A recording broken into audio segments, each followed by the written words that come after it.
നമസ്കാരം. അഹങ്കാരത്തിന്റെ അവസാന വാക്കാണ് കെ.ബി. ഗണേഷ് കുമാർ. അദ്ദേഹത്തിന്റെ ഈ അഹങ്കാരവും താൻ പൊരുമയും താൻ ആരോ ആണെന്നുള്ളൊരു ഭാവവുമാണ് ഇന്ന് തോറ്റ് വീട്ടിലിരിക്കേണ്ടി വന്നതിന് കാരണം. താൻ എന്തൊക്കെ വൃത്തികേടുകൾ കാണിച്ചാലും എന്തൊക്കെ ചെയ്താലും പത്തനാപുരത്തെ ജനങ്ങൾ തന്നെ വിജയിപ്പിക്കുമെന്നുള്ളൊരു അമിതമായ ആത്മവിശ്വാസം കെ.ബി. ഗണേഷ് കുമാറിനുണ്ടായിരുന്നു.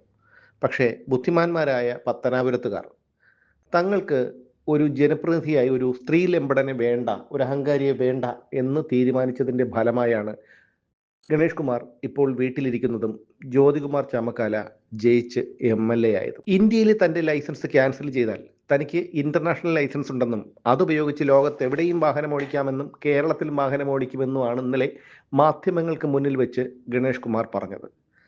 അതായത് ഈ ട്രാൻസ്പോർട്ട് രംഗത്തെക്കുറിച്ച് എല്ലാ ധാരണകളുമുണ്ട്, എല്ലാ അറിവുകളുമുണ്ട് എന്നൊക്കെയുള്ള ഒരു ഉം, ഒരു അഹങ്കാരം അദ്ദേഹത്തിന് ഉണ്ട്. എന്നാൽ അദ്ദേഹത്തിന് അറിയാത്ത പല കാര്യങ്ങളുമുണ്ട്. ഇന്നലെ മാധ്യമപ്രവർത്തകരോട് ഈ കാര്യം വിശദീകരിക്കുമ്പോൾ പോലും അദ്ദേഹം പറഞ്ഞത്, അവിടെ ഞാൻ കഷ്ടപ്പെട്ട് പഠിച്ച് പരീക്ഷ പാസ്സായിട്ടാണ് എനിക്ക് ലൈസൻസ് കിട്ടിയത്. അവിടെ എൻ്റെ അച്ഛനൊന്നുമല്ലല്ലോ മന്ത്രി. അതേക്കുറിച്ച് ഞങ്ങൾക്കറിയില്ല. കാരണം ഇപ്പോൾ അദ്ദേഹം ഇത് പറഞ്ഞപ്പോഴാണ് ബാലകൃഷ്ണപിള്ള, അദ്ദേഹത്തിൻ്റെ പിതാവായ ആർ ബാലകൃഷ്ണപിള്ള മുമ്പ് പറഞ്ഞൊരു കാര്യം ഓർമ്മയിൽ വരുന്നത്. എൻ്റെ ഭാര്യയിൽ എനിക്ക് വിശ്വാസമുള്ളത് കൊണ്ട് മാത്രം ഗണേഷ് കുമാർ എൻ്റെ മകനാണെന്ന് ഞാൻ വിശ്വസിക്കുന്നു. ലോകത്ത് ഒരച്ഛനും ഒരു മകനെക്കുറിച്ച് പറയാത്ത വാക്കുകൾ കേൾക്കാൻ വിധിക്കപ്പെട്ട ഒരു ജന്മം കൂടിയാണ് കെ.ബി. ഗണേഷ് കുമാറിൻ്റെത്. എന്തായാലും ഗണേഷ് കുമാർ ഇത്തരത്തിലുള്ള ഒരു പ്രസ്താവനയാണ് നടത്തിയത്. പക്ഷേ ഗണേഷ് കുമാറിന് അറിയാത്ത ചില കാര്യങ്ങളുണ്ട്.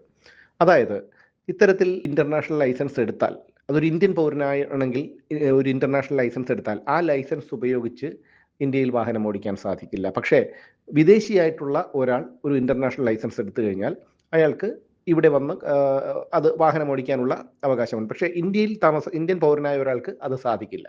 ഇതാണ് ഗണേഷ് കുമാറിന് തെറ്റിപ്പോയത്. പക്ഷേ ഇന്നലെ അദ്ദേഹം ആ മാധ്യമപ്രവർത്തകരുടെ മുന്നിൽ സംസാരിച്ചപ്പോൾ പോലും അഹങ്കാരത്തിന് യാതൊരു കുറവുമില്ല എന്നുള്ളതാണ്.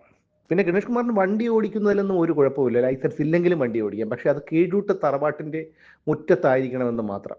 പബ്ലിക് റോഡിലേക്ക് വാഹനം ഇറക്കിയാൽ അത് ഗണേഷ് കുമാർ എന്നല്ല, ആരായിരുന്നാലും ആ ട്രാഫിക് നിയമങ്ങൾ പാലിക്കാൻ ബാധ്യസ്ഥരാണ്. അപ്പോൾ അതുകൊണ്ട് ഗണേഷ് കുമാറിൻ്റെ ഇത്തരത്തിലുള്ള ഈ ഒരു അഹങ്കാരം പിടിച്ച വർത്തമാനങ്ങളൊന്നും ഇനി വിലപ്പോകില്ല. ആദ്യം തോറ്റ് തൊപ്പിയിട്ടതിന് ശേഷം 4-5 ദിവസം വീട്ടിലിരുന്നു. അതിനുശേഷം പുറത്തിറങ്ങി പഴയതുപോലെ യൂട്യൂബർമാരെയും വിളിച്ചുകൊണ്ട് പല സ്ഥലങ്ങളിലും ബുക്ക് കൊടുക്കുന്നു, അത് കൊടുക്കുന്നു, ഇത് കൊടുക്കുന്നു, കുടുംബ സംഗമം നടത്തുന്നു. ഇങ്ങനെയൊക്കെ ഗണേഷ് കുമാർ ശ്രമിച്ചിരുന്നു. പക്ഷേ അതൊക്കെ ഒരു അഭിനയത്തിൻ്റെ ഭാഗമാണ്. ഇനിയും തിരിച്ചു വരാമെന്നുള്ളൊരു പ്രതീക്ഷ. പക്ഷേ 100% ഉറപ്പുണ്ട്, കെ.ബി. ഗണേഷ് കുമാറിൻ്റെ കേരള കോൺഗ്രസ് ബി എന്ന ബ്രാക്കറ്റ് പാർട്ടിക്ക് ഇനി കേരള രാഷ്ട്രീയത്തിൽ ഇടമില്ല എന്നുള്ള കാര്യം.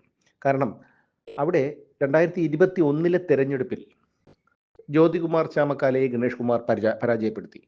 അതിനുശേഷം അദ്ദേഹം അവിടെ 5 വർഷത്തോളം വലിയ നല്ല രീതിയിലുള്ള പ്രവർത്തനങ്ങൾ നടത്തിയതിൻ്റെ ഫലം കൂടിയായിട്ടാണ് അദ്ദേഹത്തിന് അവിടെ വിജയിക്കാൻ കഴിഞ്ഞത്. മാത്രമല്ല കോൺഗ്രസിലേക്ക് കെ.ബി. ഗണേഷ് കുമാറിനെ അടുപ്പിക്കുന്ന പ്രശ്നമേ ഇല്ല. അതിൻ്റെ 7 അയലത്ത് കെ.ബി. ഗണേഷ് കുമാറിനെ അടുപ്പിക്കില്ല. എൽ.ഡി.എഫിൻ്റെ സ്ഥിതി അതിലും പരിതാപകരമാണ്. കാരണം എൽ.ഡി.എഫിൽ ആണ് ഇപ്പോൾ കെ.ബി. ഗണേഷ് കുമാറിൻ്റെ ബ്രാക്കറ്റ് പാർട്ടി ഉള്ളത്. അവർ തന്നെ ഒന്ന് നിലനിൽക്കാൻ വേണ്ടി പെടുമ്പോൾ ഗണേഷ് കുമാറിന് ആ എൽ.ഡി.എഫ് ഇടതുപക്ഷ മുന്നണിയിൽ നിന്നിട്ട് യാതൊരു കാര്യവുമില്ല. കോൺഗ്രസിലാണെങ്കിൽ അടുപ്പിക്കുകയുമില്ല.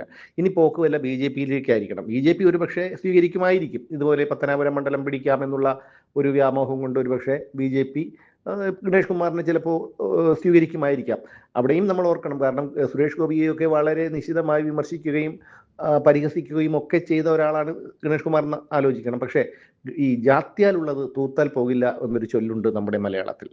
ഗണേഷ് കുമാറിൻ്റെ കാര്യവും ഏതാണ്ട് അതുപോലെ തന്നെയാണ്.